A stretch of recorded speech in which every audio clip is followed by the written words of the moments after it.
All right, if you will please be seated, we'll now have our main message, which, as I said, is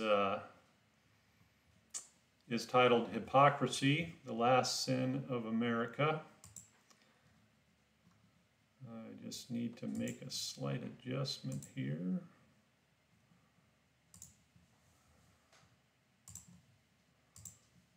Sorry, this is not set to the right monitor. There we go. All right, so as I said, the message for today is on the subject of hypocrisy. Now, it seems like today the idea of hypocrisy is being thrown back and forth by everyone, everywhere you look in our society. Accusations of hypocrisy are, going back and forth. People are pointing fingers, and regardless of what side of any issue you're on, there are accusations of hypocrisy. So it seems like it's become the rule of the day. And people are getting very upset. I get upset when I see what I believe to be hypocrisy, and so do most other people from their own perspective.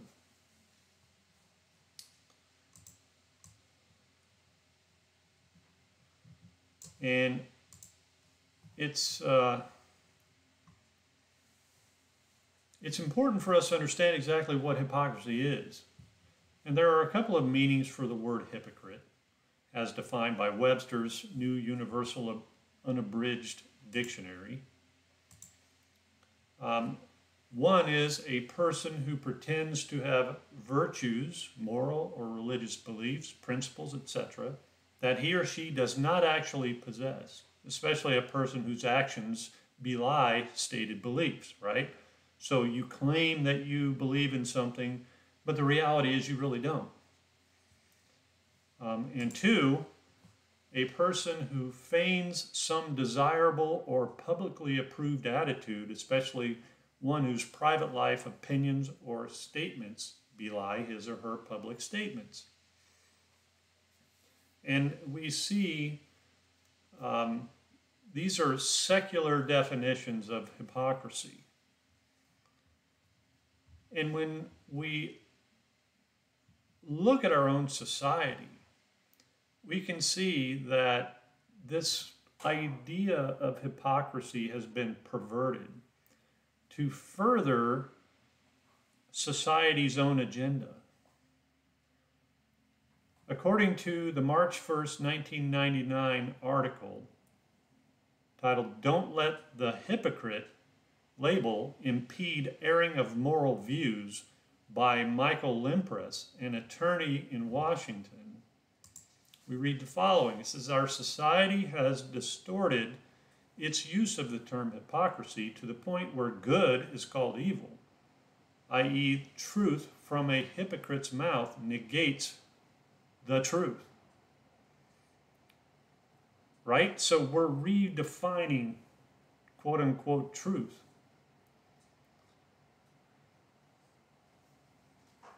Hypocrisy is the last sin in America. Now, of course, you're probably asking yourself, how is that possible? Well, murder is still bad. But when you look at the talking heads on television, when you read your newspapers, etc., hypocrisy seems to trump just about everything else. Not only that, but political opponents can label a person a hypocrite by pointing out examples where the person's actions don't match his rhetoric, his or her rhetoric, right? And that's easy to do because there's so much of it. The potent political arrow of hypocrisy permitted even Larry Flint, I don't know if you guys remember who he is, but it enabled him to take the moral high ground, if you can believe that. Democratic Senator Frank Lautenberg of New Jersey offered his support to Flint, who as you may or may not know, was a notorious pornographer who encouraged violence against women in his Hustler magazine on the basis that fighting hypocrisy is a good cause, right? Because Larry Flint was calling people out on their hypocrisy.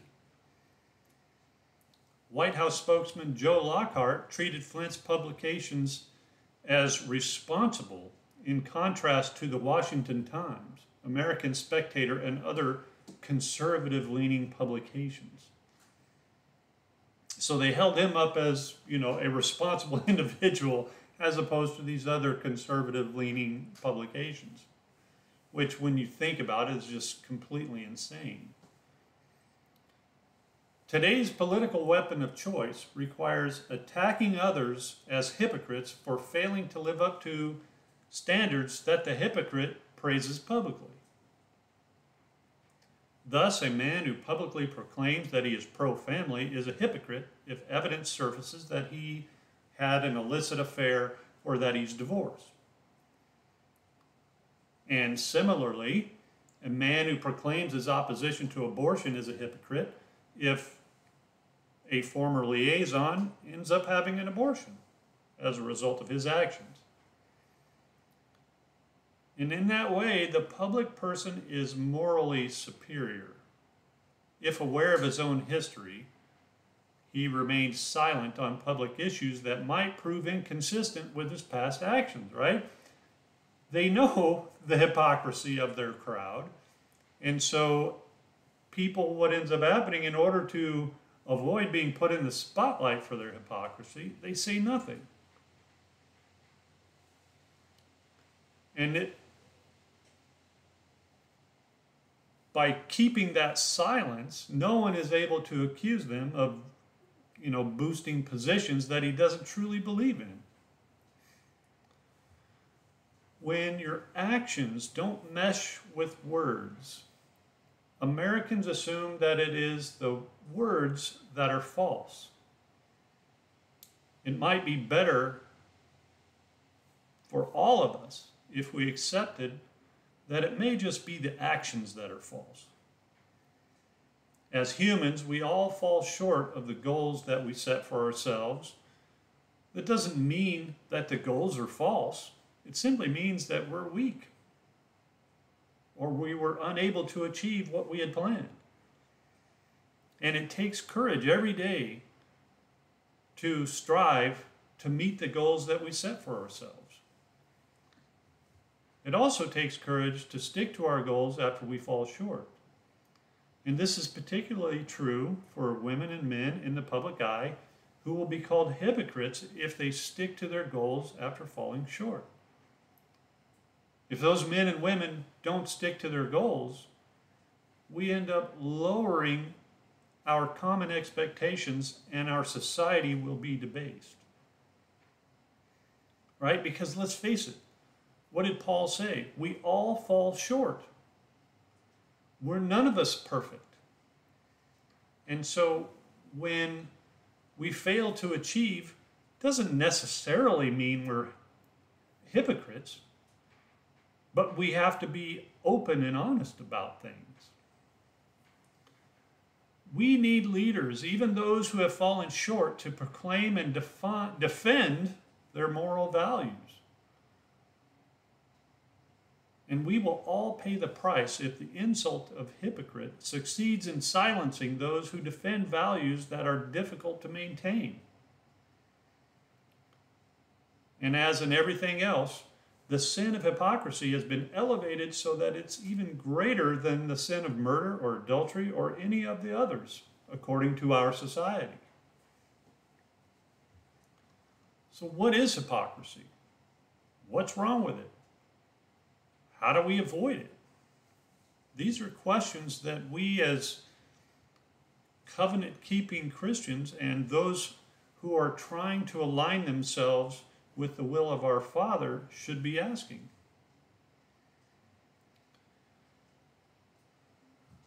In English, a hypocrite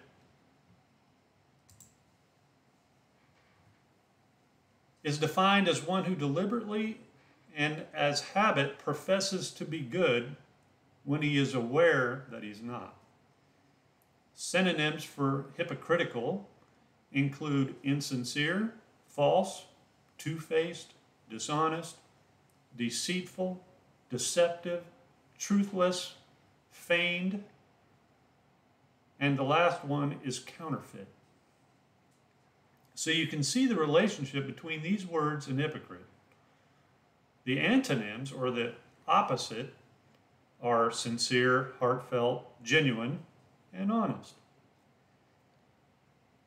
The primary motivator of hypocrisy is pride. And the major resulting sin is that it is a lie. It bears false witness. You see, this concept of hypocrisy starts to feed a lot of other areas. In some versions of the Bible, hypocrisy and hypocrite occur in the Old Testament as the translation from the word chonef or kanef. And kanef means to cover, to hide or becloud, hence to pollute, to be polluted or defiled, to make profane or to seduce.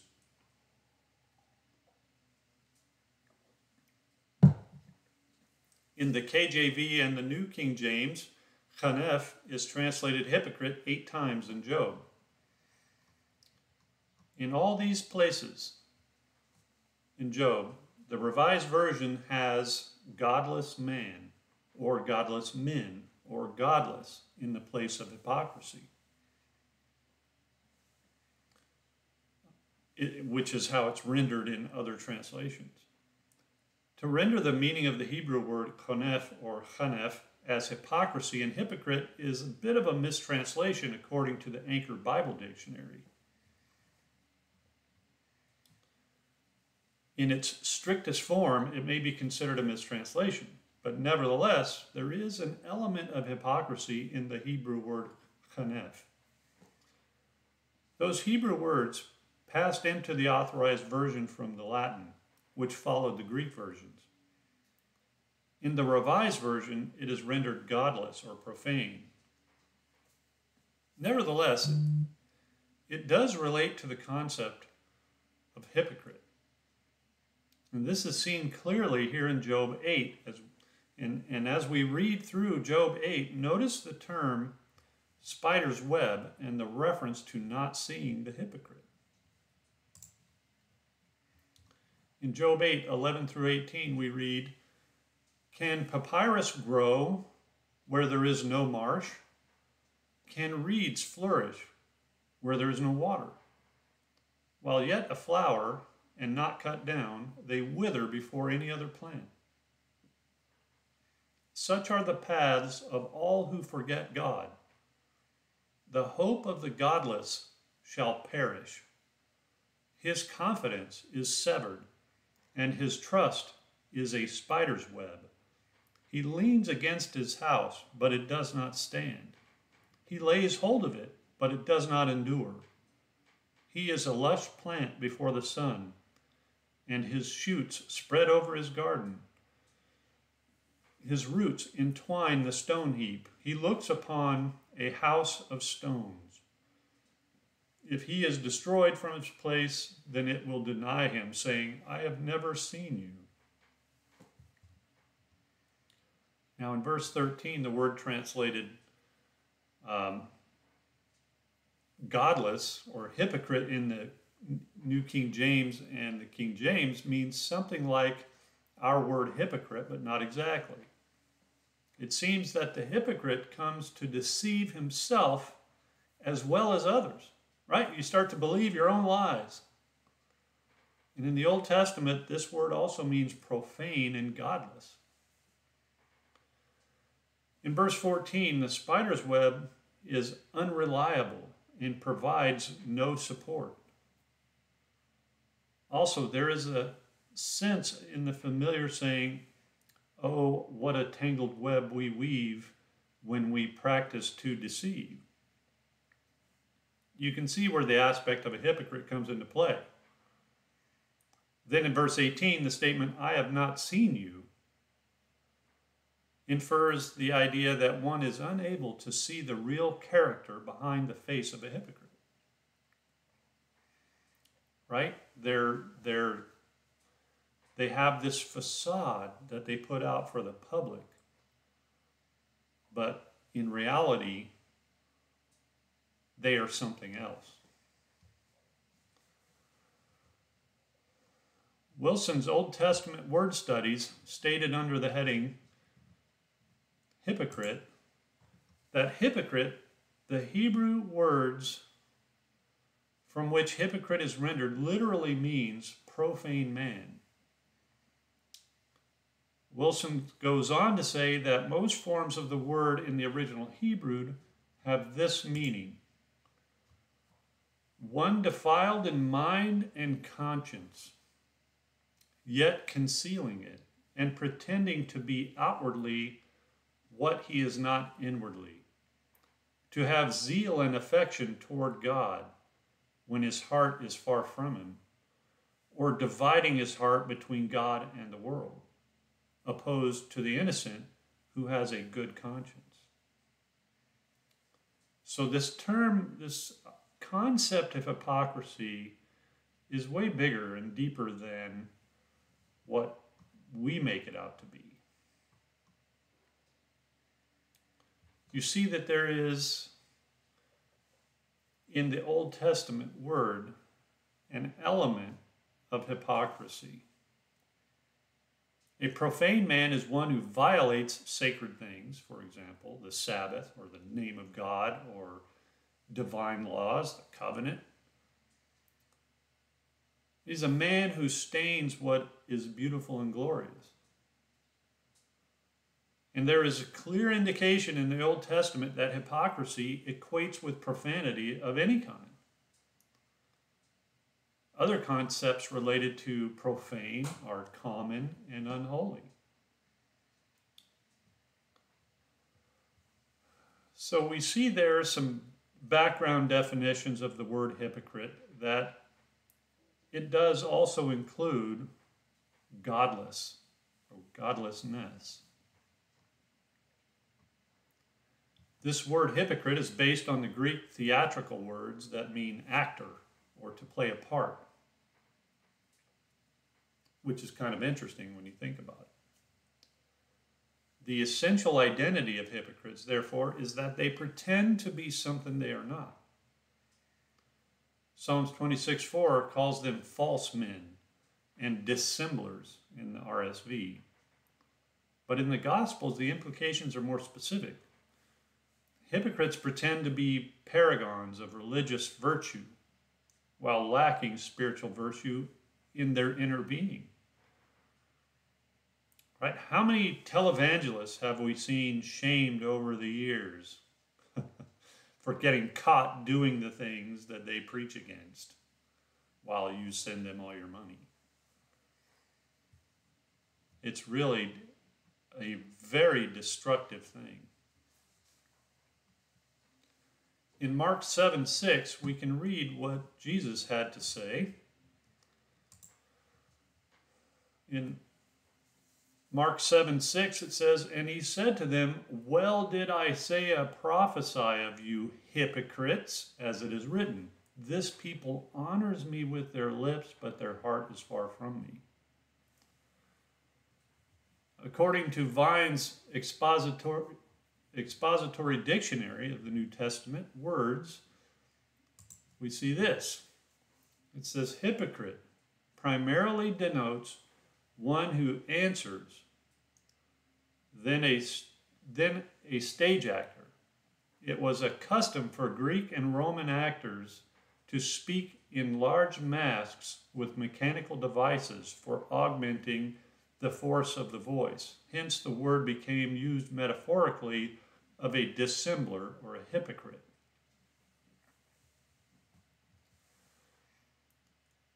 And this is where our word hypocrite comes from today, that picture of a Greek or Roman actor. And throughout his ministry, Jesus vigorously exposed and denounced the hypocrisy of many who opposed him, especially the scribes and Pharisees. They paraded their charitable deeds, praying and fasting at a theatrical display to win the praises of men. They sought to give the appearance of being godly, but they were actually blind to the truth of God. Right? They got caught up in their own lies over the years.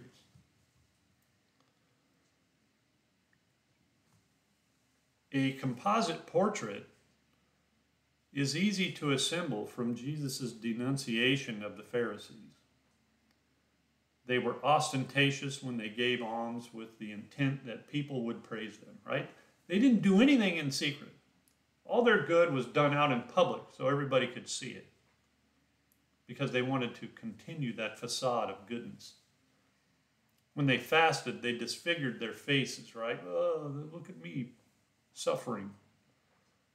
They all tried to trap Jesus by hypocritically pretending to be perplexed about religious issues, playing dumb, as it were.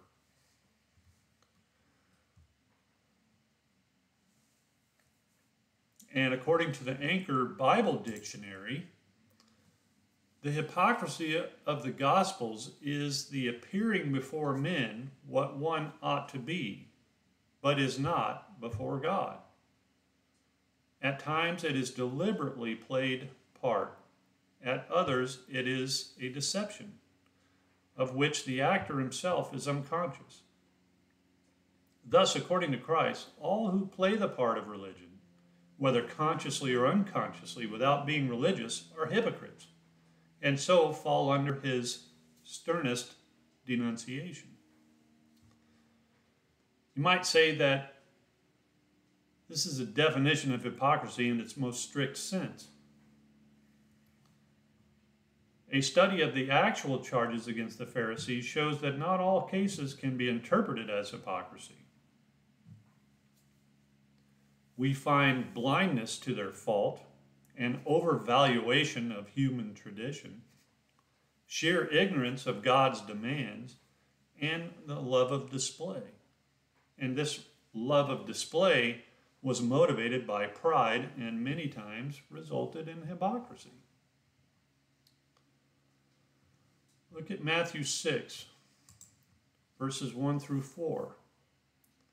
It says, "Beware of practicing your righteousness before other people in order to be seen by them.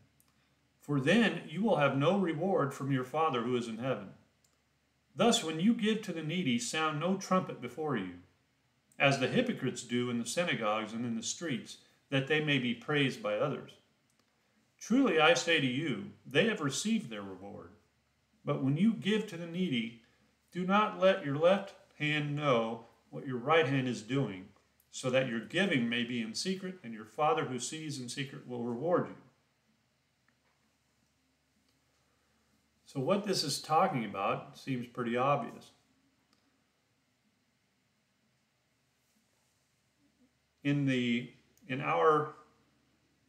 What it's saying in our modern vernacular is basically, don't pat yourself on the back.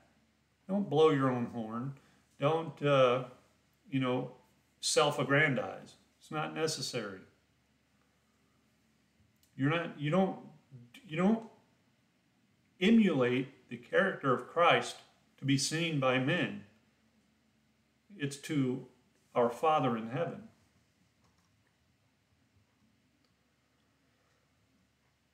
The command in Matthew 7:1 to judge not is often misunderstood, especially by the unconverted. Right? Who are you to judge me?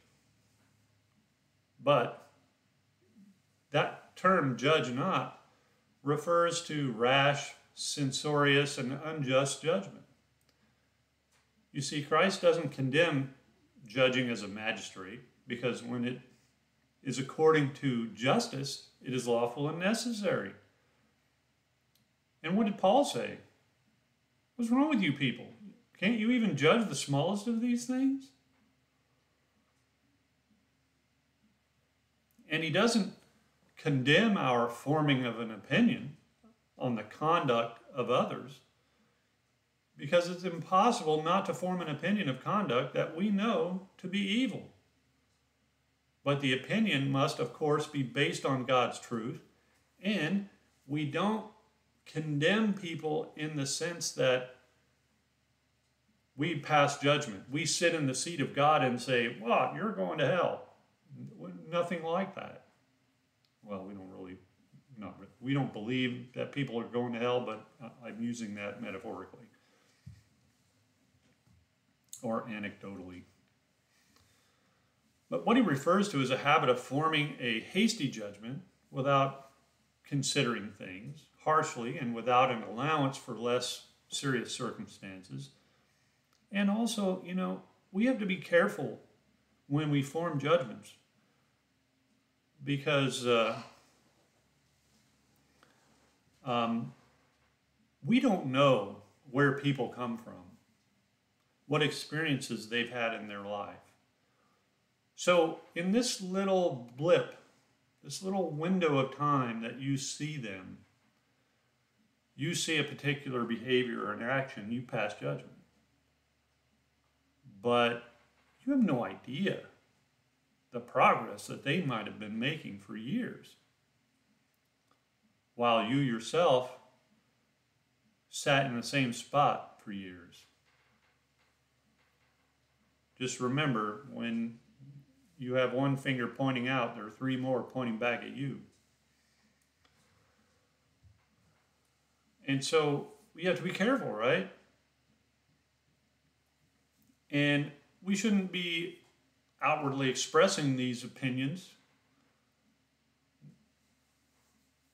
before we've had time to consider, right? This judgment is a private judgment rather than a quote-unquote judicial judgment. And it may be that Jesus had the customs of the scribes and Pharisees in mind when he said it, knowing what he said throughout Matthew 23. Look at Matthew 7, 1 through 5, where he says, "Judge not, that you be not judged. For with the judgment you pronounce, you will be judged. And with the measure you use, it will be measured to you. Why do you seek the speck that is in your brother's eye, but do not notice the log that is in your own eye? How can you say to your brother, 'Let me take the speck out of your eye,' when there is a log in your own eye? You hypocrite, first take the log out of your own eye, and then you will see clearly to take the speck out of your brother's eye." You see, we need to be our own worst critic. And instead of looking at everyone else and what everyone else is doing wrong, we need to be worried about ourselves and what we're doing. Now, obviously, we can see evil behavior. We see it all around us. And we judge that behavior based on the standard that we understand from the Bible and the laws and statutes laid out and how God gave us the instruction manual of how to live life. You see, God is the only sole perfect discerner of inward realities. And he's the only one that could pass the condemnation that these people are hypocrites, right? We don't know what people are like internally. We can assume, but through time, as you watch what people do, not what they say, you begin to see who they really are. Look at 1 Samuel 16:7. It says, "But Jehovah said to Samuel, 'Do not look on his appearance or on the height of his stature, because I have rejected him. For Jehovah sees not as man sees. Man looks on the outward appearance, but Jehovah looks on the heart.'" Right? It's not that outward man or woman that God looks at.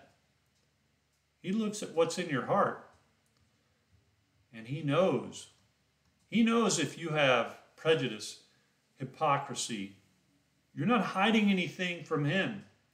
You might hide it from me or other people. You're not going to hide it from him. And he's your judge. Don't worry about me. You worry about him. Because I got news for you.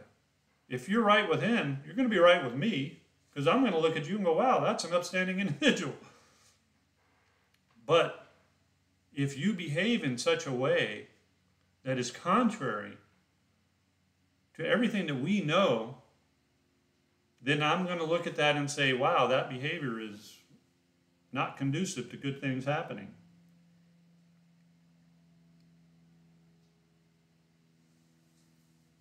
One method of detecting the hypocrite is by his unmerciful judgment of others,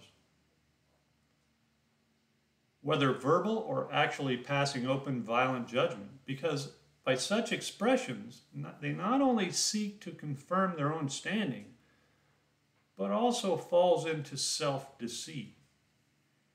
Right? You can deceive yourself. The more they find to blame in others, the more confident they grow in their own self-worth. And the more easily they appear, or the more easily they appease their conscience regarding the inconsistency of their own moral state with their actions and the incongruity of their secret with their open ways, right? So they become blind, as it were, to the disparity between how they are in private and how they are in public. And the Pharisees are the prototypical hypocrites of the Bible. And we should understand that the Pharisees were model citizens of Israel, accepted leaders simply by virtue of their zeal for the law and their heredity. But it was pride that knocked them down, and it was pride that drove them to their hypocritical state.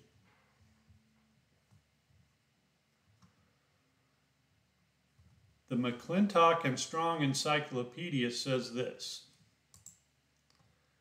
pride is inordinate and unreasonable self-esteem, attended with insolence and rude treatment of others.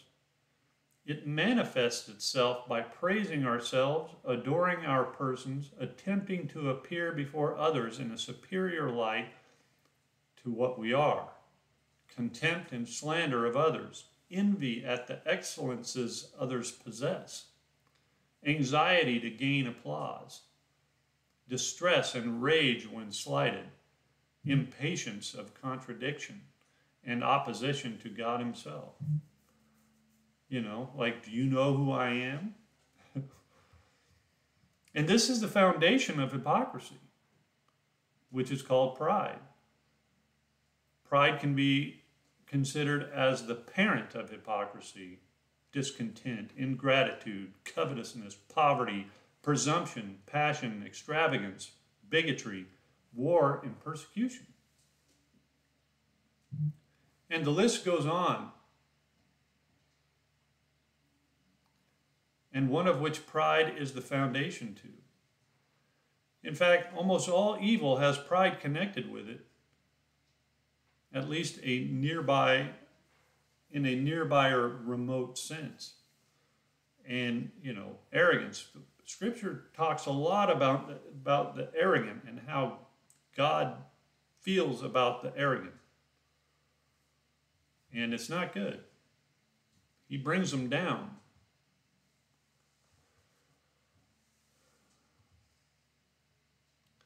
Now, before we begin to look at the hypocrisy of the scribes and Pharisees in more detail, it's probably going to be helpful to see briefly what the scribes and Pharisees actually represented and how they came to be. The Jews had a deep and lasting sense of the continuity of their religion. And we can see best what the scribes and Pharisees stood for by seeing where they came into the scheme of Jewish religion. The Jews had a saying: Moses received the law, and delivered it to Joshua. Joshua to the elders, and the elders to the prophets, and the prophets to the men of the great synagogue. And all Jewish religion is based first on the Ten Commandments and then on the Pentateuch, which is the law. The history of the Jews was designed to make them a people of the law.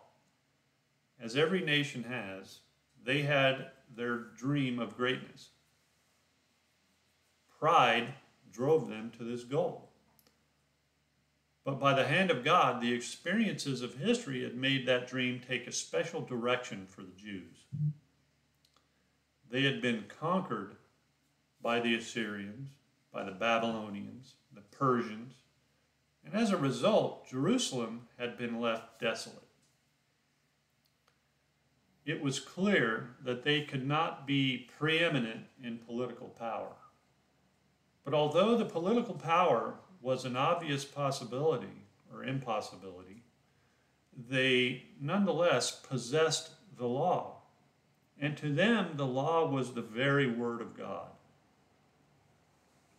It was the greatest and most precious possession in the world.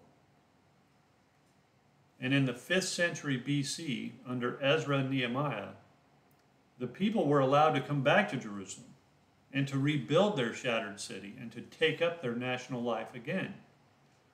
And when that happened, Ezra the scribe, he took the book of the law and read it to them.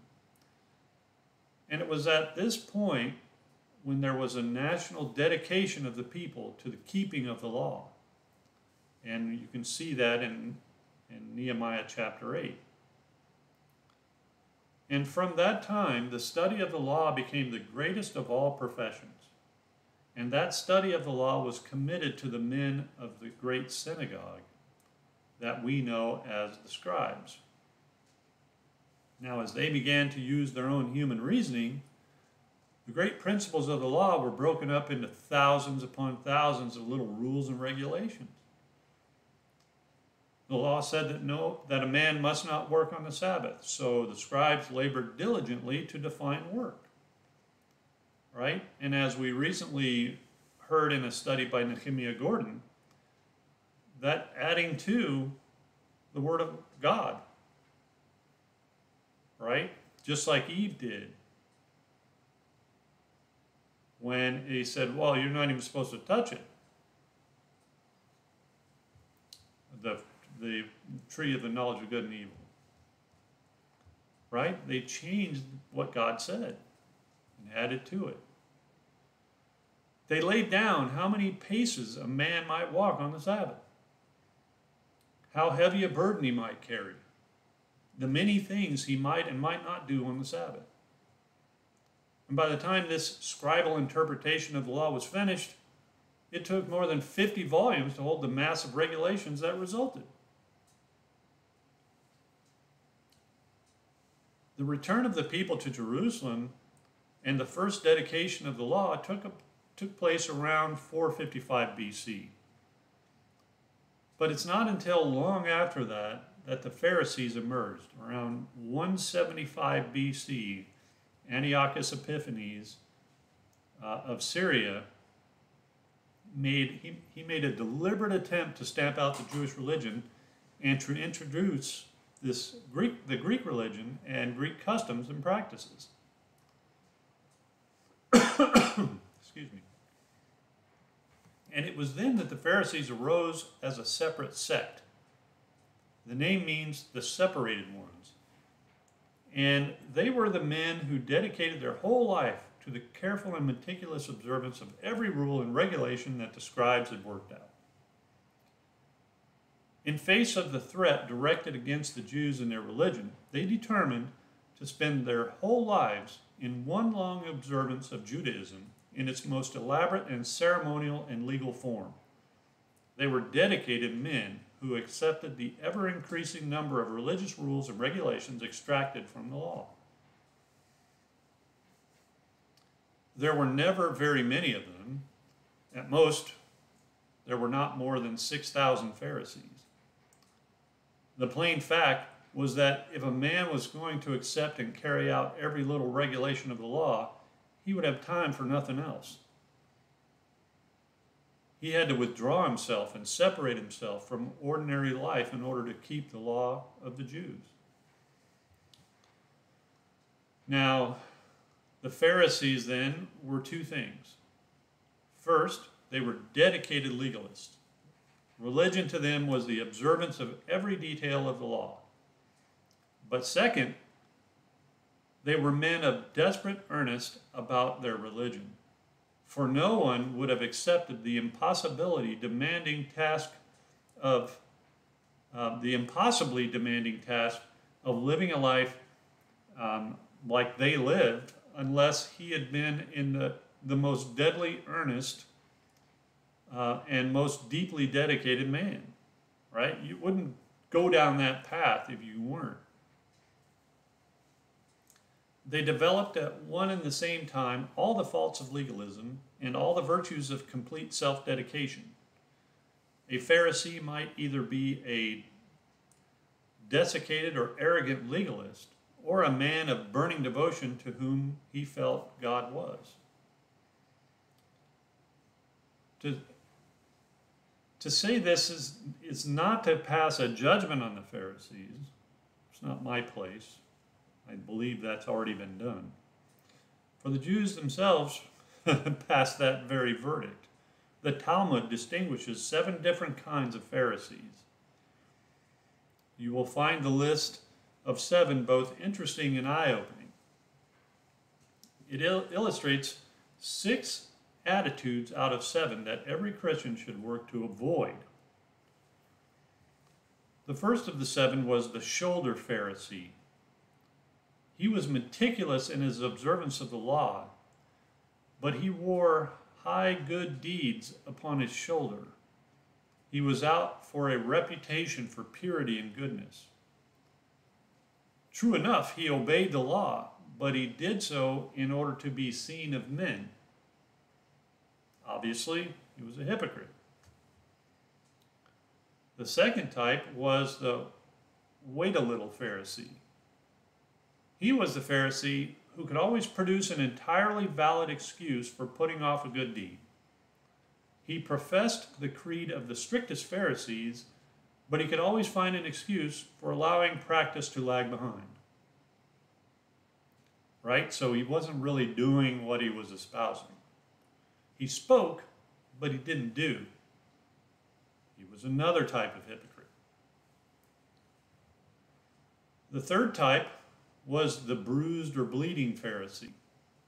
The Talmud speaks of the plague of self-afflicting Pharisees. These Pharisees received their name for this reason. Women had a very low status in Palestine.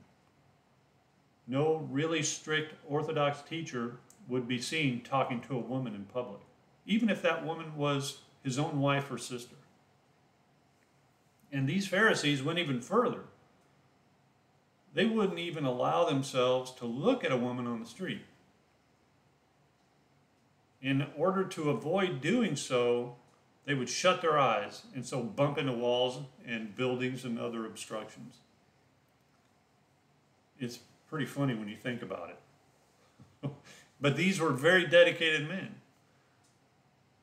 And they thus bruised and wounded themselves, and their wounds and bruises gained them a special reputation for exceeding piety. Right? Another form of hypocrisy.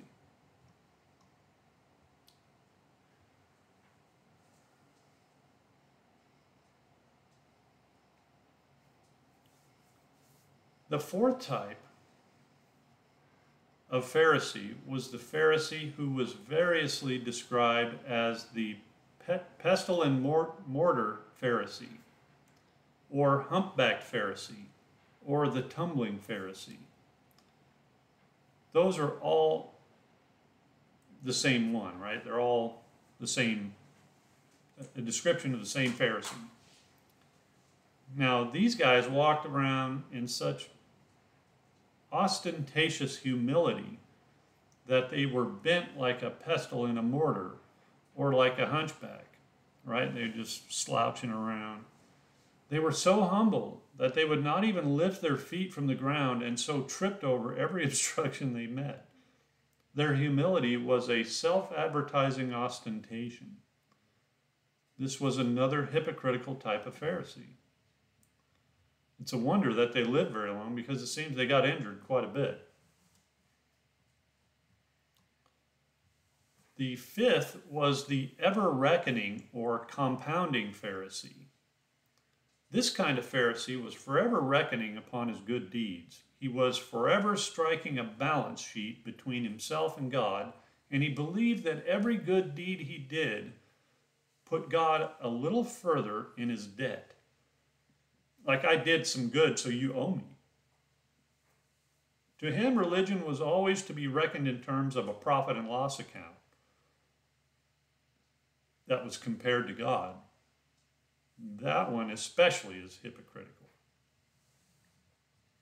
Keep in mind, this is what the Jews wrote in the Talmud about their own Pharisees. The sixth was the timid or fearing Pharisee. He was always in dread of divine punishment.